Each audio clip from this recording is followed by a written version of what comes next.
A continuación, voy a desarrollar lo que son los órganos de los sentidos. A través de los órganos de los sentidos, nosotros podemos percibir lo que tenemos en nuestro entorno, principalmente a través de los sentidos clásicos, que son, por ejemplo, el gusto, el olfato, el tacto, el oído y la vista. Hay una serie de órganos que vamos a ir describiendo de manera así muy general. También, ojo con esto, se puede considerar otras informaciones que se reciben del exterior, ¿verdad? De manera aferente, ¿verdad? Por ejemplo, la posición de las diferentes partes del cuerpo en el espacio, eso se llama propiocepción. También tenemos al equilibrio y hay también modalidades distintas en lo que se refiere a los sentidos. Por ejemplo, el tacto epicrítico, que también se llama discriminativo, las vibraciones, por ejemplo, la temperatura, sea ambiental o de un líquido, etcétera, las presiones cuando subimos en una cabina de avión o en una montaña o cuando descendemos en el mar, cuando hacemos buceo, y también el dolor. Anatómicamente hablando, todos estos órganos tienen una serie de receptores altamente especializados para cada una de estas modalidades, o sea que son muy específicos. De los cinco órganos em, relacionados con estos sentidos clásicos que describimos antes, ¿verdad? Vista, oído, gusto, tacto, olfato. eh, lo que se estudia también es la visión, el sentido de la vista, la audición, la piel, el gusto. Por ejemplo, en este caso, el gusto que se vincula con el sistema digestivo. Entonces, vamos a comenzar con lo que es la vista. En este caso, el órgano del sistema visual, el receptor, sería el ojo, específicamente la retina. Eh, los estímulos lumínicos pasan a través de una serie de filtros de lentes especiales, naturales, en este caso, ¿verdad? Que llegan hasta la retina y luego esto se transforma en una información electroquímica que viaja a través de su nervio correspondiente, que es el nervio óptico, uno de los pares craneales. Esa información llega hasta la región occipital donde se puede discernir distintas cualidades que presenta lo que nosotros estamos viendo, como color, profundidad, textura, etcétera. También hay el, el ojo, es un órgano que está en la cavidad orbitaria y está protegido por los párpados. Los párpados también y también secreta una sustancia líquida que en este caso son las lágrimas, para proteger a lo que es el ojo. El globo ocular, también ustedes saben que se mueve mediante la activación de una serie de músculos extrínsecos que están dirigidos por unos nervios motores del ojo, que también eso ya conocen, el nervio abducens, el el nervio eh, troclear, son algunos ejemplos de pares craneales que inervan, que hacen mover a estos músculos. Las vías ópticas son ese conjunto de fibras que llevan la transmisión de ese impulso nervioso hasta a los centros integradores que están en el lóbulo occipital. Llegan hasta esa parte de la corteza cerebral que corresponden a ciertas áreas particulares de Brodmann, como la 17, 18 y 19, que son las que van a procesar todos esos estímulos eléctricos que provienen, ¿verdad?, de la imagen que se está viendo. Entonces, aquí en esta imagen, nosotros vemos a lo que es el globo ocular y vemos que tiene forma de esfera o forma esférica, levemente aplanado de arriba a abajo. Mm, Esta forma es regular por lo general.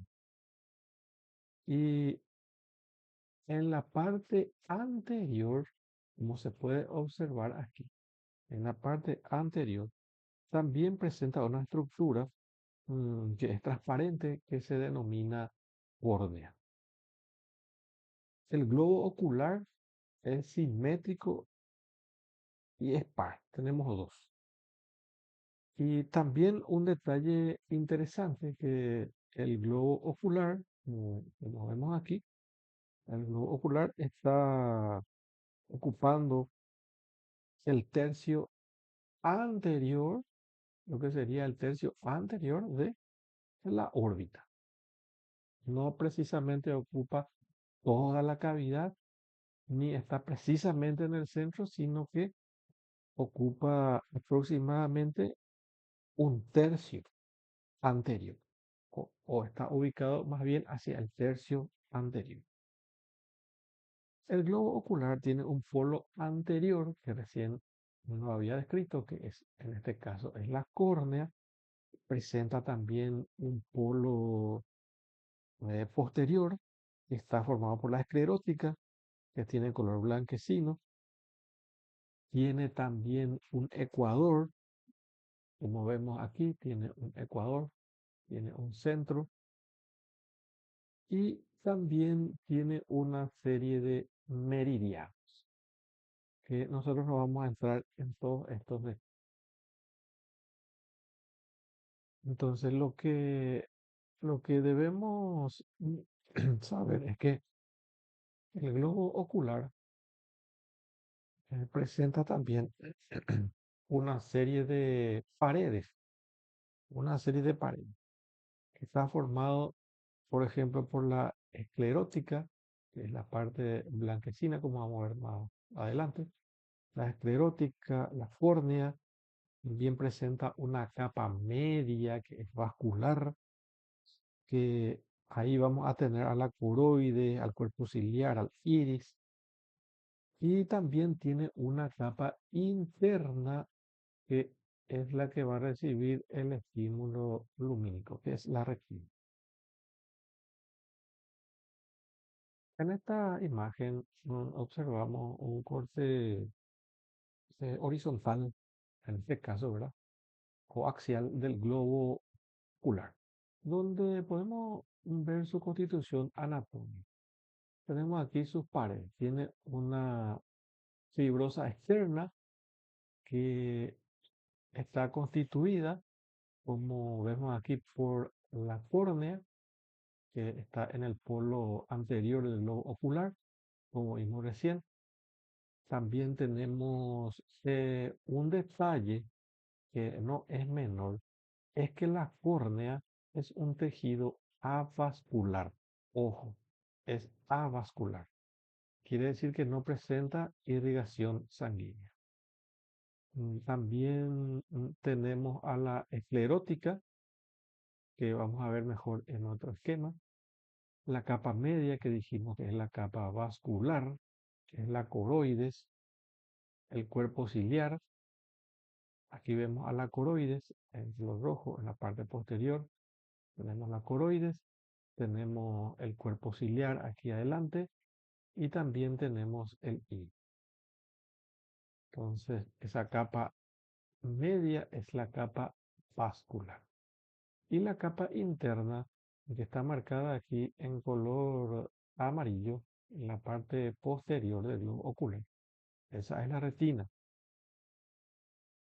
También podemos observar el disco óptico, que también se llama papila, que es un punto ciego donde ahí no se perciben esos estímulos luminosos. Y el lugar donde mayor cantidad de rayos lumínicos convergen se llama mácula lútea. Entonces, aquí tenemos Eh, también otras estructuras, como por ejemplo tenemos el lente, también conocido como cristalino. Este lente, fíjense ustedes, está ubicado por detrás del iris y miren este detalle que por delante del iris y la córnea tenemos una cavidad que se llama cámara anterior. Todo lo que está aquí por detrás del lente eh, internamente forma una cavidad mucho más grande que se llama cuerpo vítreo. Eh, este cuerpo vítreo es donde nosotros vamos a encontrar el humor vítreo, un líquido especial.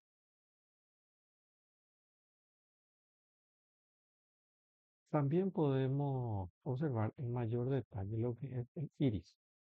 Aquí tenemos el iris, por detrás tenemos el lente, delante está la cámara anterior del ojo y esto está unido aquí con el músculo ciliar. El músculo ciliar que está unido al lente mediante una serie de fibras especiales mm, en un lugar particular que se llama zónulo. Este músculo ciliar es muy importante porque cuando este músculo se dilata, lo que permite es, eh, al contraerse, aumenta el diámetro de la pupila y permite que más cantidad de luz ingrese hasta la retina. Este fenómeno se denomina midriasis, que está controlado por un mecanismo autónomo que ahora no vamos a ver. También, cuando se contrae el esfínter pupilar, ocurre el efecto contrario, en que disminuye el calibre de la pupila, entonces ingresa menos luz a la retina. Ese fenómeno se llama miosis. Entonces, midriasis cuando la pupila está dilatada y miosis cuando está contraída. Entonces, cuando, por ejemplo, acercamos un haz de luz o una linterna a los ojos de una persona, entonces la pupila disminuye su calibre. Ocurre la miosis. Normalmente, en una persona normal, ambas pupilas reaccionan de la misma manera a la luz. Hay algunas ocasiones, por ejemplo, en traumatismos graves, cráneoencefálicos, la persona puede estar inclusive lúcida hablándote, pero puede notarse una pupila totalmente dilatada y la otra que reacciona normalmente. Ese fenómeno se conoce como anisocoria y es una señal de un posible traumatismo grave cráneoencefálico. Aquí tenemos el orificio de la pupila, que es lo que se agranda o se achica dependiendo de la intensidad de la luz que incide sobre el lente. Acá tenemos el iris. Alrededor tenemos una zona especial que se llama zona esfinteriana, donde acá es donde se ejerce la acción de esfínter alrededor del orificio que forma la pupila. También tiene una serie de criptas y una zona periférica más engrosada. Esto es lo que se conoce como iris. El iris también tiene una característica particular que tiene una coloración muy característica. Esta coloración puede variar de acuerdo a ciertas condiciones raciales, etcétera. También tenemos el fondo de ojo. El fondo de ojo es muy importante, especialmente para el médico, porque esto se puede mirar, el fondo del ojo, se puede mirar a través de un aparato que se llama oftalmoscopio. En este caso tenemos el ojo, perdón, el fondo de ojo del lado derecho y podemos observar que hacia la parte derecha y superior, perdón, izquierda y superior, este es el lado derecho, de la parte izquierda y superior encontramos un sector donde emergen una serie de vasos sanguíneos y al otro lado, a la derecha y abajo, tenemos a la mácula lútea. Fíjense que acá no tenemos vasos sanguíneos como en en este sector temporal, ¿verdad? Porque esto está dividido en cuadrantes. Aquí tenemos el sector temporal. Habíamos dicho que en esta mácula lútea es donde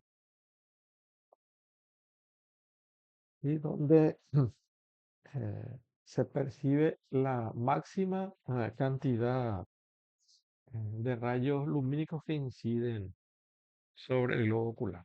En este caso, pasan a través de la pupila.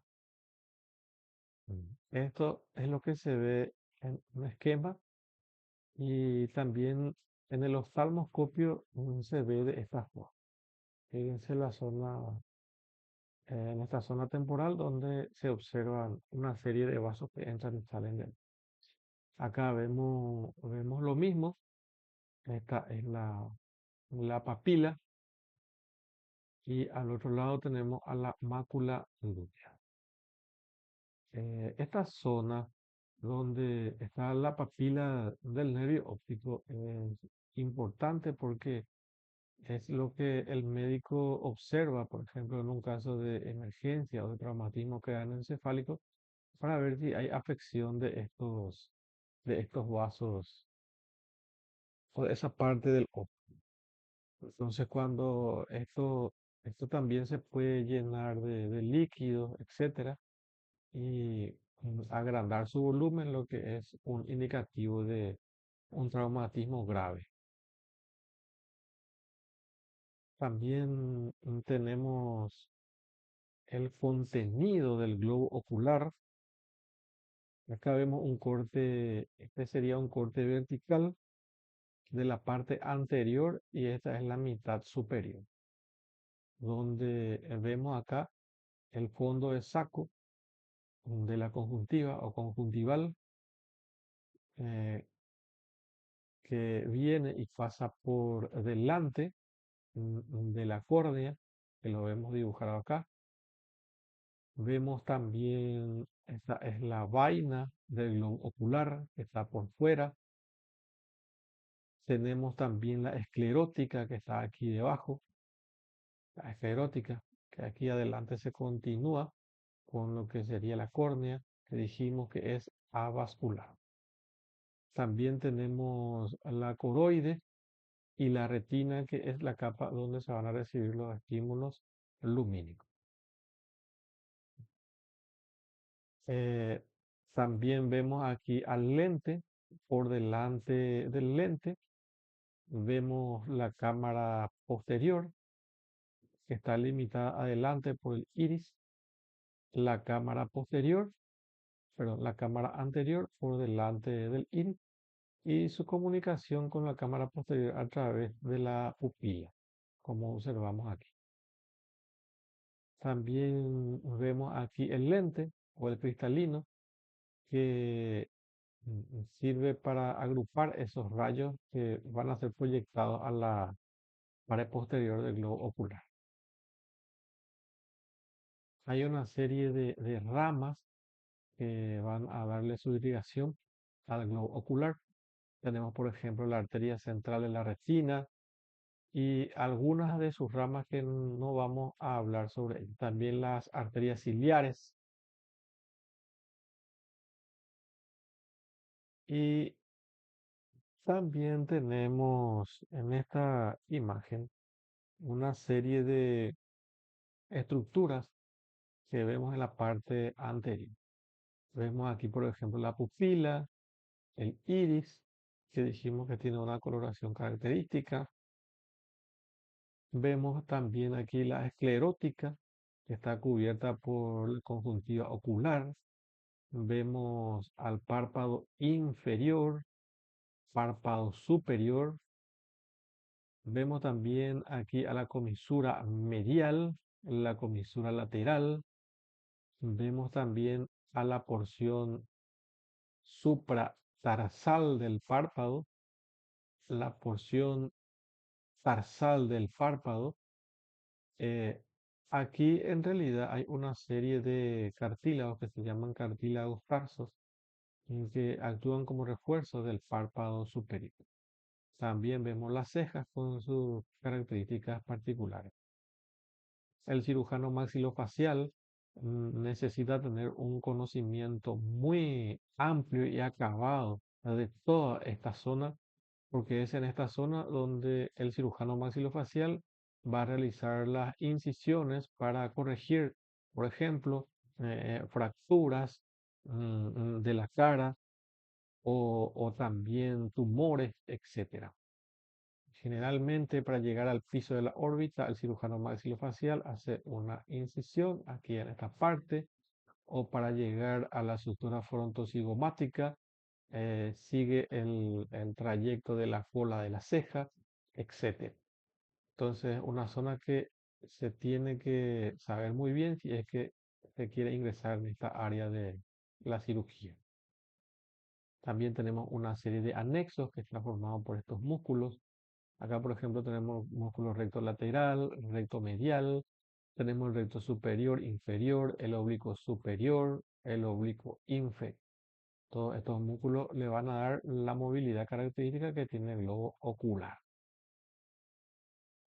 También vemos que estos músculos em, están inervados por un par craneal en particular. En este caso tenemos tres pares craneales. Tenemos el músculo oculomotor o tercer par craneal que ya habíamos visto.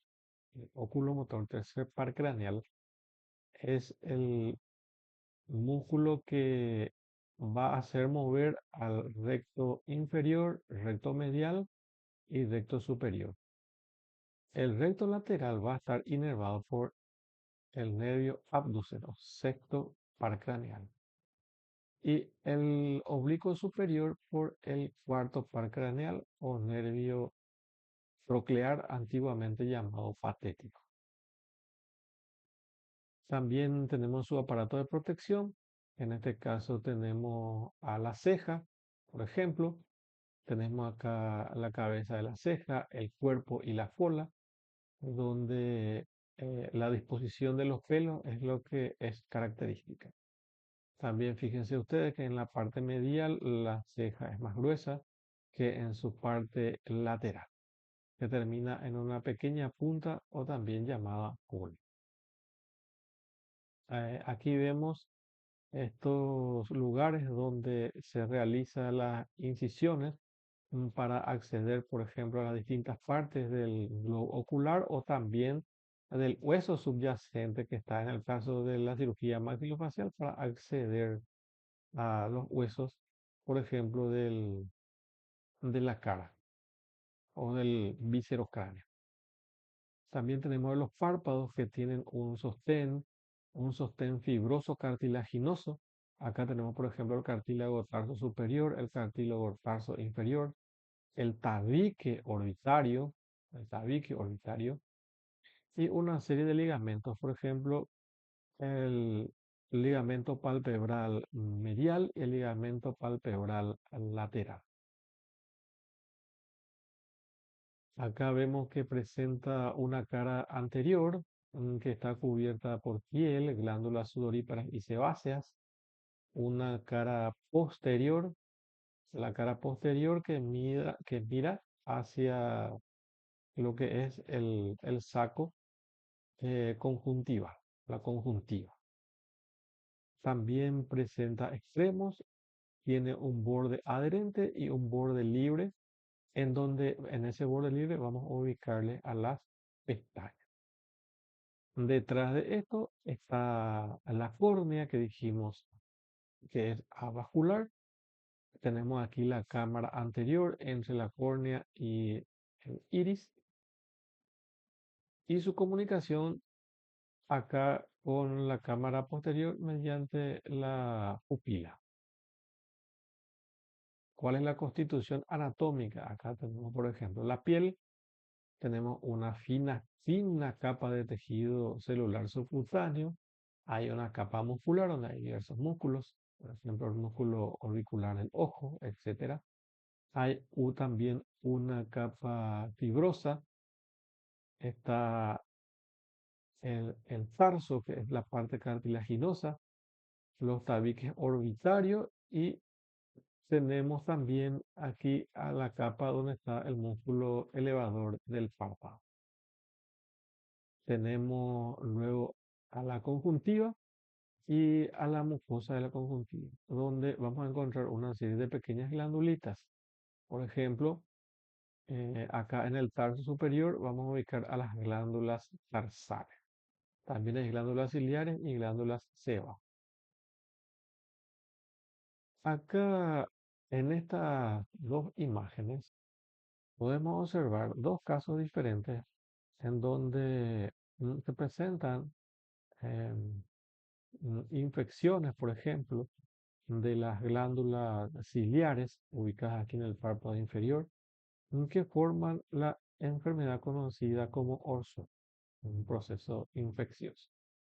Y en el párpado inferior tenemos, por ejemplo, cuando ocurre mm, una patología de las glándulas sebáceas, que recibe el nombre de chalación.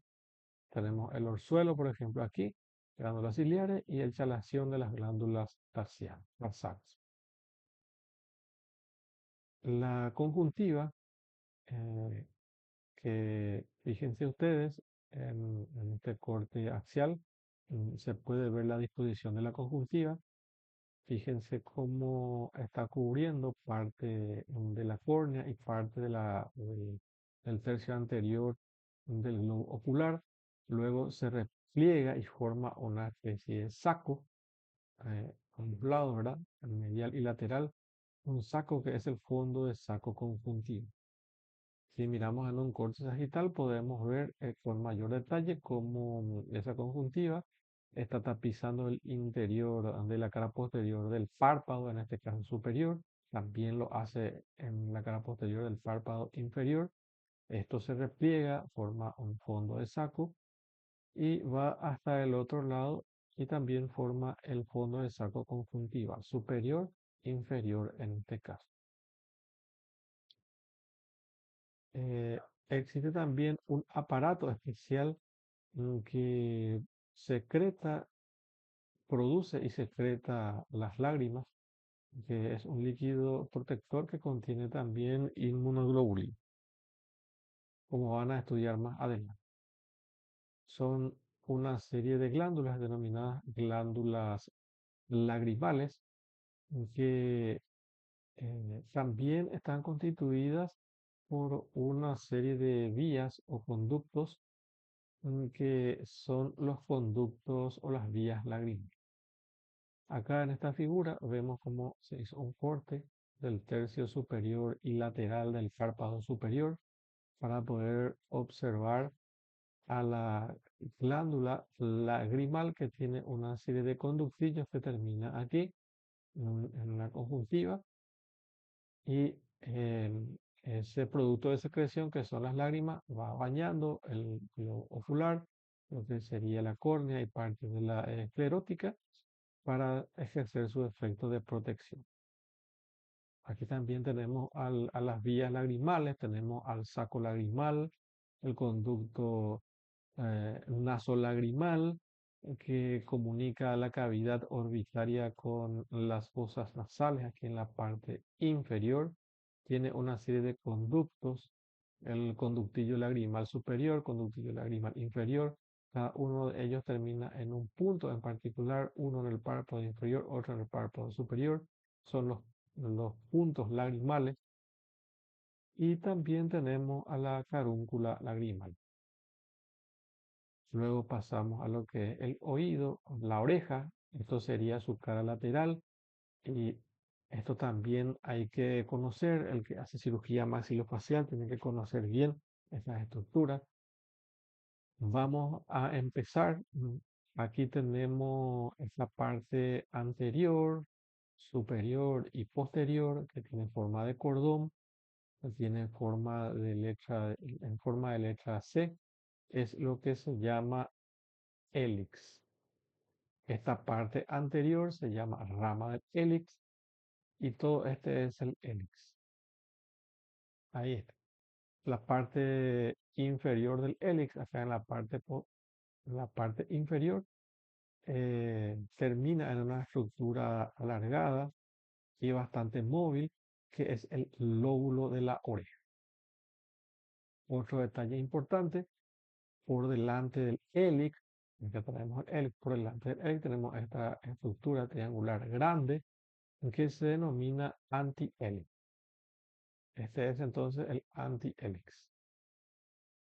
El antihélix tiene dos ramas, una rama superior y otra rama inferior que se pueden ver aquí. Fíjense que entre ambas ramas del antihélix se encuentra una pequeña fosa triangular que lleva exactamente ese tono, fosa triangular. También entre el antihélix y el hélix, como se puede notar aquí, hay un canal que discurre desde la parte anterior, superior y anterior hasta la fosa triangular, que se denomina un canal del hélix, o también denominado esca. Siguiendo a la rama anterior del hélix, por debajo vamos a encontrar a la cavidad de la concha. Esta es la concha auricular. Y delante mismo de la cavidad de la concha, en donde en el fondo está el conducto auditivo externo, vamos a encontrar al trago por delante, la escotadura intertrágica y por detrás el antitrago. Entonces, estas son estructuras muy importantes que hay que saber muy bien, especialmente el que va a hacer una cirugía maxilofacial o cirugía reconstructiva o va a sacar cartílago de la oreja, etcétera, o por alguna lesión traumática. Hay que reconocer entonces las estructuras que forman esta cara lateral de la oreja. También en cuanto a su inervación es muy particular. La inervación está representada básicamente por tres nervios y esto indica la complejidad de la, de la inervación de la oreja. Acá tenemos, por ejemplo, en color celeste el nervio trigémino, que es el quinto par craneal que habíamos visto, el quinto nervio craneal. En el centro tenemos la zona que corresponde al nervio facial o séptimo par craneal, que también le da su sensibilidad en la rama sensitiva. Y finalmente, esta parte posterior pertenece al nervio auricular mayor, que es rama del plexo cervical. Entonces, para hacer un bloqueo de la oreja hay que tener en cuenta esta distribución de, de los nervios. También tenemos el conducto auditivo externo. Fíjense ustedes, se abre como una trompeta hacia el exterior, se vuelve más fina y luego dobla hacia abajo. Y termina en esta estructura que se llama tímpano o membrana timpánica. Este es un conducto que está revestido por una mucosa especial que tiene una serie de cilios, tiene también unas glándulas que secretan un cerumen que tiene un efecto protector. El, el conducto auditivo externo, fíjense, tiene una parte cartilaginosa y también presenta una parte ósea. Eh, este conducto auditivo externo, fíjense, llega hasta la membrana timpánica. Entonces, todas estas estructuras que se encuentran por lateral a la membrana timpánica es lo que se conoce como oído externo. Si llegamos hasta lo que es la membrana timpánica, que está aquí, el fondo del conducto auditivo externo, si pasamos esto, vamos a ver una pequeña cavidad aquí por detrás de la membrana timpánica que se conoce como oído medio. Y ojo con esto. Aquí en el oído medio es donde nosotros vamos a ubicar a los tres huesecillos del oído: el martillo, el yunque y el estribo. Tres huesecillos que forman una serie de articulaciones complejas que están conectados. Fíjense ustedes cómo el martillo está conectado a la membrana timpánica. Entonces, cuando el sonido llega hasta la membrana timpánica en forma de ondas, esto hace vibrar la membrana timpánica y la vibración se transmite a través de este complejo sistema osteoarticular, a través del nervio correspondiente. Aquí vemos la forma que tiene la membrana timpánica. Eh, Miren este detalle. Acá nosotros estamos viendo la membrana timpánica. Esto es del lado derecho. Tiene una serie de porciones que no vamos a entrar a- a ver en detalle. Aquí vemos el oído medio, la membrana timpánica y el yunque con su unión a la membrana timpánica. Acá también vemos la membrana timpánica y su unión con, con los huesecillos del oído. Entonces, estos huesecillos del oído están ubicados en el oído medio. Esa es su ubicación. El oído interno, donde tenemos el laberinto membranoso, esta serie de cavernas que tiene forma de caracol, aquí se va a transmitir el sonido de otra manera. En primer lugar, en el oído externo se transmitía a través del aire en forma de vibraciones sonoras. Y cuando llega a este nivel, esas vibraciones sonoras se transforman en una serie de vibraciones hídricas a través de un líquido especial que va a transmitir el sonido. Tenemos el laberinto óseo y también tenemos el laberinto membranoso. Acá en esta imagen, lo que nosotros estamos observando es lo siguiente: el corte, un corte transversal de la cóclea y del conducto coclear, es lo que se conoce como caracol. Estas son estructuras muy complejas que están en el interior del hueso temporal. Y nosotros vemos aquí en la parte superior esta cavidad que se denomina rampa vestibular.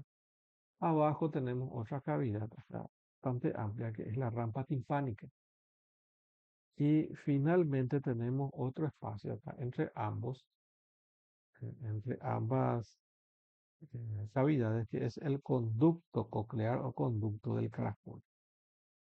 Bueno, y este conducto coclear, este es muy importante porque aquí es donde se encuentra el órgano espiral, órgano de Polk, que es en este lugar es donde se va a procesar toda esa señal electroquímica para traducirlo después en impulso nervioso que va a viajar a través de este nervio, que es el, el nervio estatoacústico.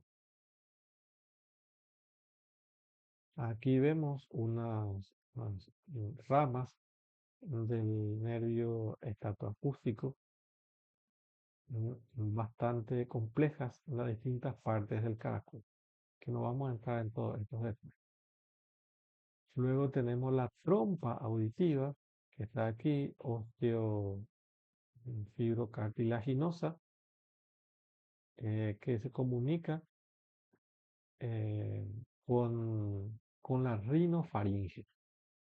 Este tubo es un tubo cartilaginoso que Fíjense ustedes, comunica las estructuras internas de la cavidad del oído medio con la faringe. Esto es lo que se conoce también como trompa de Eustaquio. Entonces, hay una comunicación abierta con la rinofaringe, básicamente con la garganta. Y luego, atravesando este pequeño orificio, que es la ventana oval, ingresamos al oído medio donde tenemos el caracol conectado al nervio estatoacústico o también denominado octavo paracraneal. También vamos a hablar del tegumento común, en este caso sería la piel y sus algunos anexos importantes que tienen que ver con este sentido del tacto.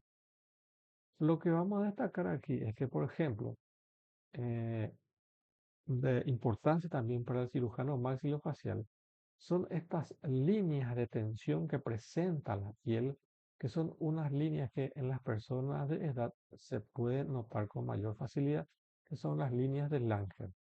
Las líneas de Langer, que son unas líneas de tensión de la piel, que fíjense ustedes forman una serie de arrugas. ¿Por qué son importantes estas líneas de Langer? Porque estas líneas de Langer son las que van a determinar la dirección de las incisiones que el cirujano tiene que hacer y la forma en la cual tiene que cerrar la herida, por ejemplo. Aquí vemos una matriz ungueal que es el lugar donde en la raíz del lecho ungueal o de la matriz ungueal es donde se va a producir la uña o las uñas en este caso.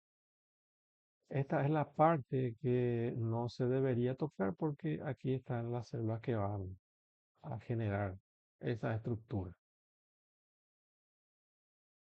En cuanto a la constitución anatómica de los segmentos, tenemos una serie de anexos y receptores.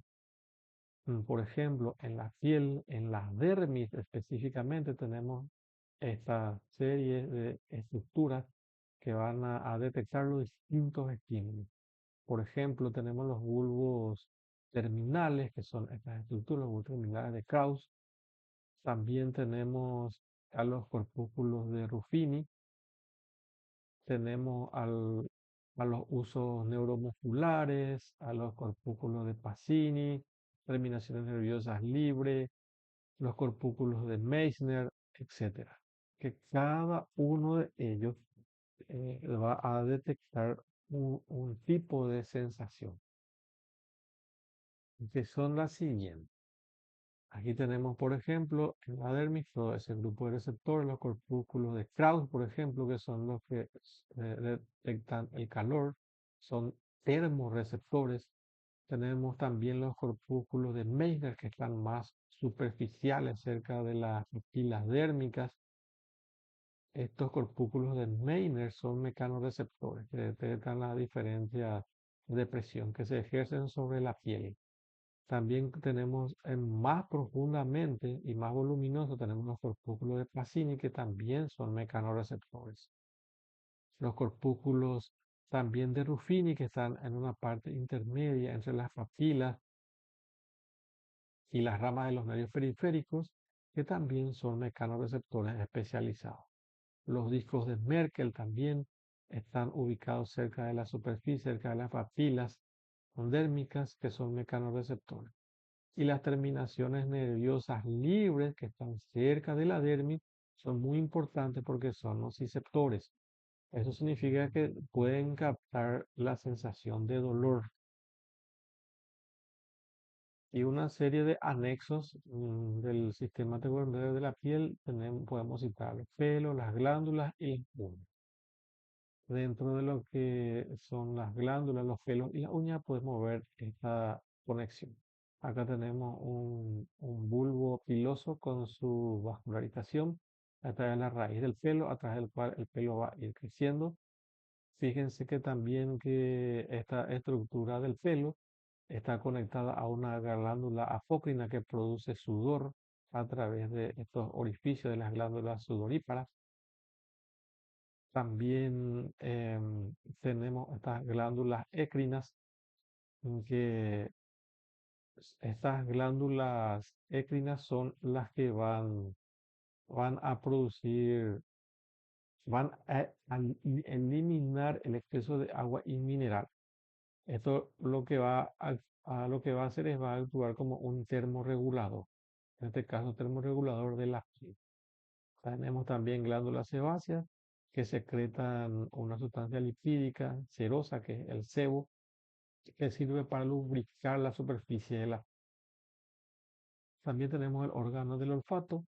En este caso, tenemos aquí al bulbo olfatorio, al nervio olfatorio, que es un nervio craneal. Fíjense la distribución, aquí en forma de cepillo en el techo de las fosas nasales. Aquí es donde se van a captar los estímulos odoríferos, moléculas odoríferas que están en suspensión en el aire que inspiramos, etcétera. Ese es el lugar donde se encuentra el receptor del estímulo, estos filetes olfatorios. Fíjense, estos filetes olfatorios están atravesando un hueso, vamos a ver aquí, están atravesando este hueso que es el hueso etmoide. En esta parte el hueso etmoide tiene una lámina muy fina que está acribillada de pequeños orificios a través de los cuales van a pasar estos nervios olfatorios. Aquí vemos en más detalle. Esta es la estructura del etmoides. Esta es la lámina cribosa del etmoides. Estos son los pequeños orificios que van a ser atravesados por estas ramas del nervio olfatorio. Esto va a terminar aquí en el bulbo olfatorio y el impulso nervioso va a llegar hasta los centros superiores. Acá tenemos la mucosa olfatoria. Esta es las partículas de olor o las partículas odoríferas de suspensión en el aire. El epitelio olfatorio en esta parte, en el techo de las fosas nasales, que va a captar esos estímulos odoríferos y va a transmitir la señal a los centros superiores del encéfalo. Acá vemos el bulbo olfatorio con la cintilla olfatorio o tracto olfatorio en la cara inferior del cerebro. Y con respecto a los centros olfatorios, estos centros olfatorios están distribuidos en varios lugares, particularmente del diencéfalo, especialmente conectados con el sistema límbico, que el sistema límbico es el que nos permite a nosotros captar o diferenciar las emociones. Es por eso que cuando, por ejemplo, a veces el oler un aroma determinado puede traer un cierto recuerdo particular de algo.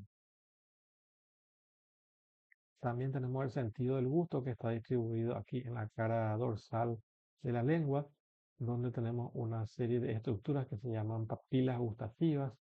Tenemos la fungiforme foliada, las papilas circunvaladas que son de 12 a 15, distribuidas en el tercio posterior de la lengua. Y vemos que estas papilas circunvaladas son las que van a dividir los dos tercios anteriores de la lengua con el tercio posterior de la lengua.